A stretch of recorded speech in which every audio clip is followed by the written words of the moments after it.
할렐루야, 반갑습니다. 10월 4일 목요일 새벽, 오늘 우리에게 주신 하나님의 말씀은 구약 사사기 2장 1절에서 10절까지의 말씀입니다. 사사기 2장 1절에서 10절까지의 말씀 제가 봉독하겠습니다.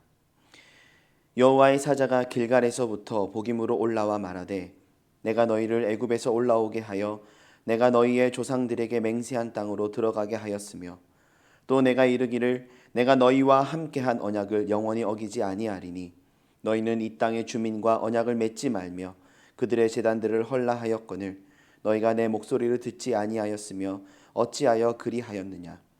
그러므로 내가 또 말하기를 내가 그들을 너희 앞에서 쫓아내지 아니하리니 그들이 너희 옆구리에 가시가 될 것이며 그들의 신들이 너희에게 올무가 되리라 하였노라. 여호와의 사자가 이스라엘 모든 자손에게 이 말씀을 이르매 백성이 소리를 높여 운지라. 그러므로 그곳을 이름하여 복임이라 하고 그들이 거기서 여호와께 제사를 드렸더라. 전에 여호수아가 백성을 보내매 이스라엘 자손이 각기 그들의 기업으로 가서 땅을 차지하였고, 백성이 여호수아가 사는 날 동안과 여호수아 뒤에 생존한 장로들 곧 여호와께서 이스라엘을 위하여 행하신 모든 큰 일을 본 자들이 사는 날 동안에 여호와를 섬겼더라. 여호와의 종 눈의 아들 여호수아가 110세에 죽음에 무리가 그의 기업의 경내 에브라임 산지 가하스산 북쪽 딥낫 헤레스에 장사하였고, 그 세대의 사람도 다 그 조상들에게로 돌아갔고, 그 후에 일어난 다른 세대는 여호와를 알지 못하며 여호와께서 이스라엘을 위하여 행하신 일도 알지 못하였더라. 아멘. 사사기 기자는 1장에서 이스라엘이 왜 가나안 사람들을 내치지 않고 함께 살기로 했는지에 대해서 보여줍니다. 그들은 정복 전쟁을 통하여 어느 정도의 땅도 확보하였고, 많은 원주민들을 노예로 부릴 수 있다는 거짓 평안과 번성에 취하여 있었던 것이죠. 그러나 분명한 건 하나님의 관점에서 볼 때 이는 성공한 것인가? 가나안 정복은 겉보기와는 다르게 실패했다라는 사실입니다. 그것이 바로 사사기의 역사를 통해서 잘 드러나는 것이지요. 오늘 본문은 그 이유에 대해서 여호와의 사자 길갈에서부터 복임으로 올라온 그 여호와의 사자의 입술을 통해 알게 합니다. 2절의 말씀입니다. 너희는 이 땅의 주민과 언약을 맺지 말며 그들의 제단을 헐라하였거늘 너희가 내 목소리를 듣지 아니하였으니 어찌하여 그리하였느냐. 아멘. 하나님은 2장 1절의 말씀에 보시면 내가 이르기를 내가 너희와 함께한 언약을 영원히 어기지 아니하리니, 하나님은 아주 신실하심으로 이스라엘 백성들 가운데 언약하셨고 그 언약을 지키시는 분이시다 말씀하시지만, 하나님께서 가나안을 허락하시면서 하나님이 이스라엘에게 지키라고 한 명령 또한 명확했지요. 신명기 7장 2절을 보시면 그때에 너는 그들을 진멸할 것이다. 그 가나안 땅에 들어갔을 그때에 너는 그들을 진멸해야 한다. 또한 그들과 어떤 언약도 하지 말 것이요 그들을 불쌍히 여기지도 말 것이며 또 그들과 혼인하지도 말라 말씀하셨습니다. 그리고 신명기 7장 5절에서는 그들의 제단을 헐며 주상을 깨뜨리며 아세라 목상을 찍으며 조각한 우상들은 불사할 것이니라 라고 말씀하셨지요. 사실 이는 이미 이전에 하나님께서 이스라엘 백성들과 맺은 그 언약의 내용과도 일맥상통한 흐름입니다. 그들은 하나님의 명령을 지킬 수 있었고 지켜야 했습니다. 왜입니까? 가나안 땅은 그들 스스로의 힘으로 얻은 땅이었습니까? 아니지요. 전적인 하나님의 은혜로 그들에게 주어진 하나님이 허락하신 은혜의 땅이었습니다. 1장에서 언급되는 전복 전쟁 역시 겉으로 보기에는 이스라엘의 승리 같아 보이지만 하나님이 앞서 싸우시고 승리케 하신 자리였지요. 또한 하나님은 왜 그들에게 이와 같은 명령을 내리셨습니까? 신명기 7장 9절입니다. 그런즉 너는 알라 오직 내 하나님 여호와는 신실하신 하나님이시라. 그를 사랑하고 그의 계명을 지키는 자에게는 천대까지 그의 언약을 이행하시며 인애를 베푸시되. 하나님은 이스라엘이 하나님만을 사랑하는 하나님의 백성으로 세워져 가기를 원하셨습니다. 이는 하나님의 이기적인 요청이 아니지요. 그들이 죄악에 물들지 않고 온전히 하나님만을 섬겨 하나님이 그들과 그들의 자손을 통해 이행하기 원하시는 하나님의 역사를 온전히 이루어가게 하시는 복을 그들이 누리기를 원하셨던 하나님의 마음이 담겨 있는 것이죠. 그들을 향한 인애와 온 열방을 향한 하나님의 사랑과 계획이 그들 안에 있었던 겁니다. 한 영화배우의 소감사처럼 하나님이 다 차려주신 밥상에 그들은 숟가락 하나 얹은 것을 넘어 그냥 하나님이 입에 넣어주신 것 잘 먹고 힘을 내서 하나님의 말씀대로 그 명령대로 순종하는 자리로 나아가기만 하면 되었을 텐데, 그러나 이스라엘의 현실은 어떠했습니까? 그들은 하나님의 말씀에 불순종하였던 겁니다. 이는 단순히 그들이 어떤 잘못을 했다는 것을 넘어 하나님은 그들에게 신실한 사랑과 언약의 성취를 나타내 보여주셨지만 그들은 하나님과의 언약에 신실하지 않았다. 하나님을 배신했던 겁니다. 본문 3절은 이렇듯 언급합니다. 그들 스스로 올무에 걸리는 어리석은 결과를 초래하게 되었다라는 것이죠. 오늘 본문 3절에서는 하나님은 이스라엘의 그 불순종에 따른 심판에 대해서 말씀하십니다. 첫째, 내가 그들을 너희 앞에서 쫓아내지 아니하리니. 이미 그들은 가나안을 정복한 상태입니다. 가나안 땅에 대한 지배권을 그들이 더 이상 행세하지 못하게 될 것을 말씀하고 있는 것이죠. 정복하였지만 더 이상 그들이 지배하는 것과 같지 않게 된 겁니다. 이스라엘 백성들이 그들을 남겨둔 것은 그들을 노예로 부리기 위함인데, 이는 그들을 자신들의 뜻대로 부릴 수 있다라는 착각이죠. 지배하고 있는 자들의 착각이었습니다. 위험하면 언제든지 내쫓아낼 수 있다는 승자의 착각에 빠져 있었기 때문입니다. 하나님은 그들의 오만과 죄악에 대해서 좌시하지 않으실 것을 말씀하십니다. 그렇게 이제 그들의 지배권은 불완전합니다. 이는 언제든 터지게 될 수 있는 폭탄을 안고 살아가는 것과 다를 바가 없었던 것이죠. 둘째, 그들이 너희 옆구리에 가시가 될 것이라 말씀하시죠. 그들에 대한 지배권이 불완전한 것을 넘어 결국 그들은 언젠가 세력을 얻어 이스라엘을 직접적으로 위협하게 될 것을 말씀하시는데, 실제로 사사기 말씀을 통해서도 우리가 묵상하게 되겠지만 이스라엘은 지속적으로 가나안의 이방 민족들의 공격에서 자유롭지 못합니다. 그들의 범죄함은 지속적인 외부적인 공격과 위협, 압제 가운데 아파하게 되는 결과를 초래하게 되는데, 그 세력은 누구인가? 남겨있던 그 자들이 스스로 힘을 얻어 복수하는 상황과 마찬가지였던 것이죠. 마지막으로 그들의 신들이 너에게 올무가 되리라 말씀합니다. 가나안의 종교는 아주 매력적이었습니다. 그 우상들은 많은 자유와 풍요로움, 안정 등을 보장해 주는 듯 보였기 때문이죠. 이스라엘은 이에 속아 우상 숭배의 길로 나아가게 됩니다. 그런데 그 출발점은 어디인가? 그들이 가나안 사람들과 언약을 맺고 그들과의 관계를 이어가며 그들의 그 문화의 영향력을 수용하였을 때 그들은 이미 가나안의 영적인 현실을 새롭게 하기보다 그 현실에 물들어가기 시작했고, 결국 그것이 그들의 올무가 되어지게 된 것이죠. 이 말씀을 들은 이스라엘의 모든 자손들은 통곡하며 울 수밖에 없었음을 보여줍니다. 그리고 그곳에서 여호와께 제사를 드리게 되는데 그곳의 이름을 복임이라 하였다 말씀하지요.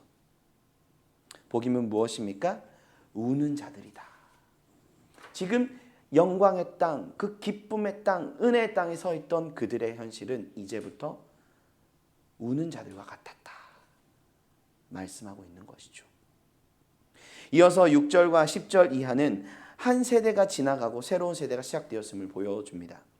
그런데 10절을 보시면 그 세대의 사람도 다 조상들에게로 돌아갔고 그 후에 일어난 다른 세대는 여호와를 알지 못하며 여호와께서 이스라엘을 위하여 행하신 일도 알지 못하였더라. 1절에서 5절까지는 사사기 시대의 복선이 되어서 그들의 영적인 현실의 이유를 우리에게 보여주고 있다면 6절에서 10절은 그 결과 사사기 시대의 상태, 영적인 상태가 어떠한지를 우리에게 설명해 줍니다.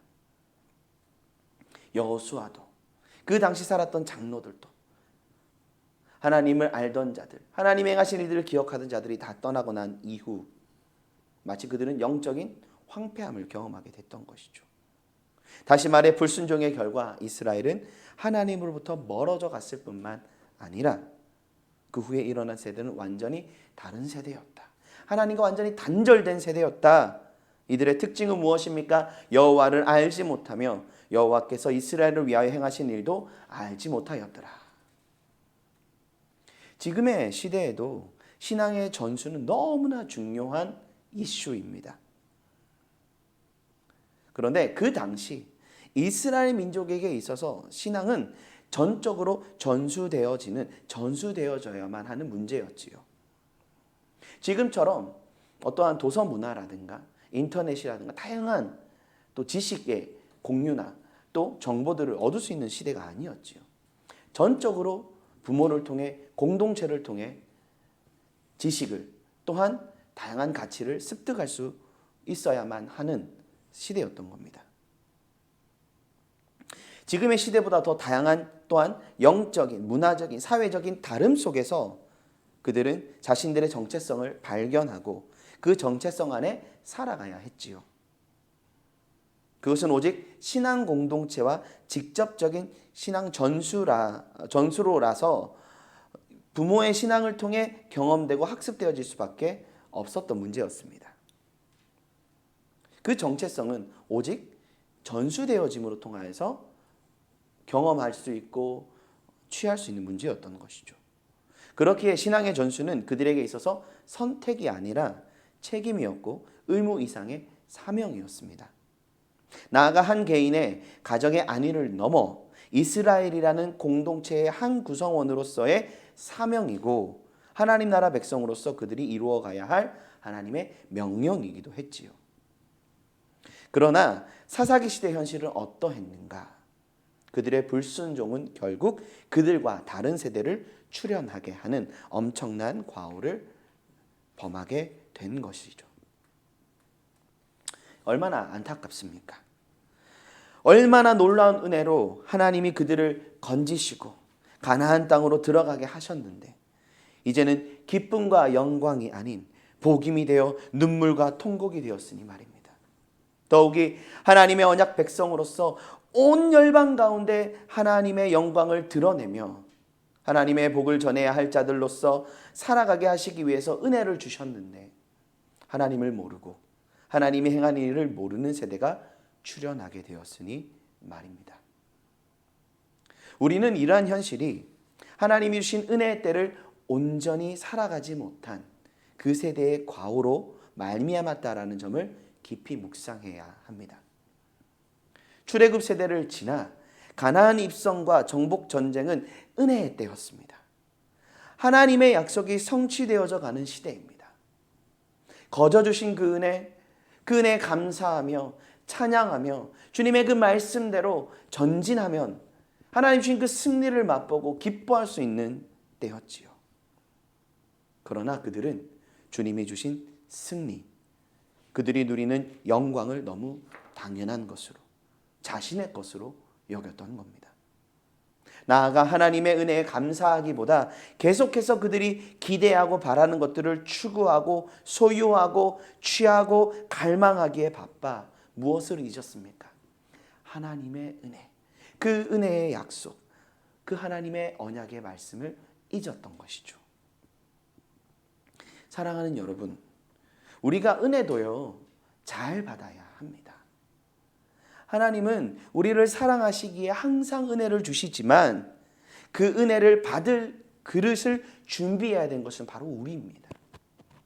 그 은혜를 받을 그릇이 온전하지 않으면 우리는 때론 그 은혜를 잃어버리게 되기도 하고 그 은혜를 변질시키게 되기도 합니다. 그래서 우리는 항상 깨끗한 그릇으로 준비되어 하나님의 은혜를 받아야 합니다.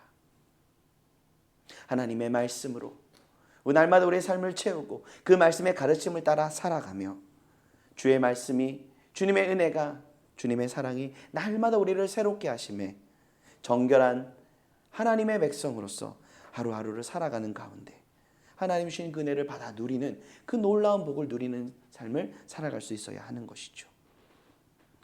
은혜를 잘 받는 자세는 하나님이 왜 나에게 은혜를 주시는지를 항상 기억하는 중심입니다.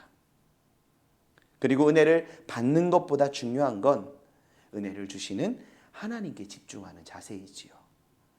그렇기에 참 은혜를 누리는 태도는 무엇입니까? 항상 하나님께 감사와 찬양으로 나아가게 됩니다. 그래서 진짜 은혜를 받은 자들의 모습은 어떠합니까? 어떻게든 하나님의 말씀대로 살아가며 그분의 은혜와 사랑에 응답하는 자리로 나아가게 됩니다. 이 하나님이 주신 놀라운 은혜와 사랑에 감격하여 그 은혜를 잃어버리지 않기 위하여 하나님이 우리에게 주신 그 은혜의 통로, 하나님의 말씀 안에 우리의 삶을 내어드리며 순종의 길로 나아가게 되는 것이죠.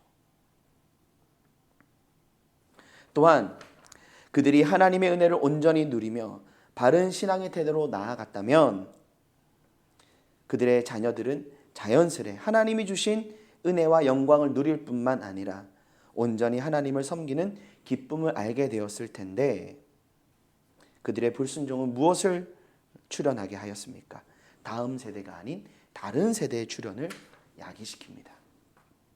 우리는 여기서 다음 세대의 영적인 현실이 그들만의 또 외부적인 어떠한 시대, 환경, 사회의 문제만이 아님을 인정할 수 있어야 합니다. 그들의 영적인 현실은 바로 지금 우리의 현실이고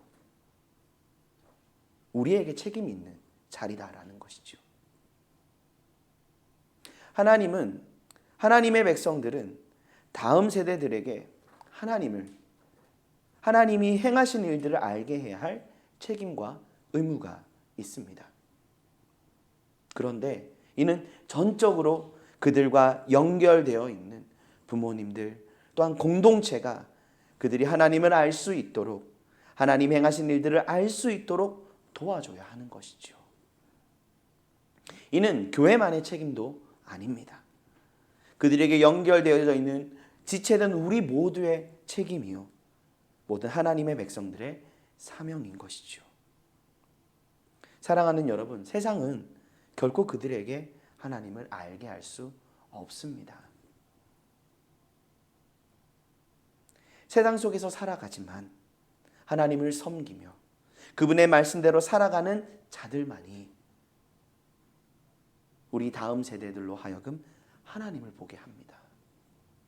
또한 우리 다음 세대들로 하여금 하나님이 살아계셔서 행하신 그 일들을 바라볼 수 있게 할 수 있는 것이죠. 우리 모두는 이렇듯 하나님을 드러내는 자들로 하나님을 전하는 자들로 부르심을 받았다는 사실을 기억하십시오.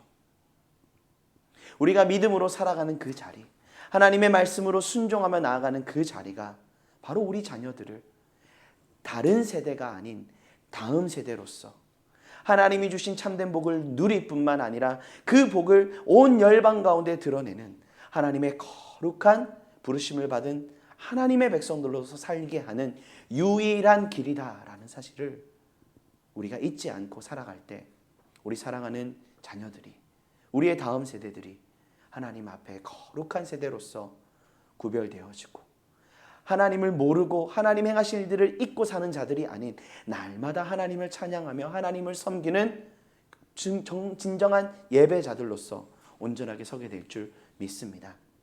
오늘 이 사사기 말씀을 통하여 하나님께서 우리에게 주시는 그 참된 은혜의 삶, 그 은혜를 따라 살아가는 자들에게 주시는 참된 복이 무엇인지 잊지 마시고 우리의 삶의 모든 자리, 그 은혜를 받은 자들로서 우리가 이제는 하나님의 말씀과 그 말씀의 부르심을 따라 순종하는 자리, 그 순종의 가치가 얼마나 소중한지를 기억하며 살아갈 때 하나님께서 약속하신 대로 이루시며 우리 자녀들과 우리의 삶과 온 열방을 복되게 하실 것을 믿는 믿음 가운데 오늘 하루 승리하는 우리 모두가 될 수 있기를 간절히 소망합니다.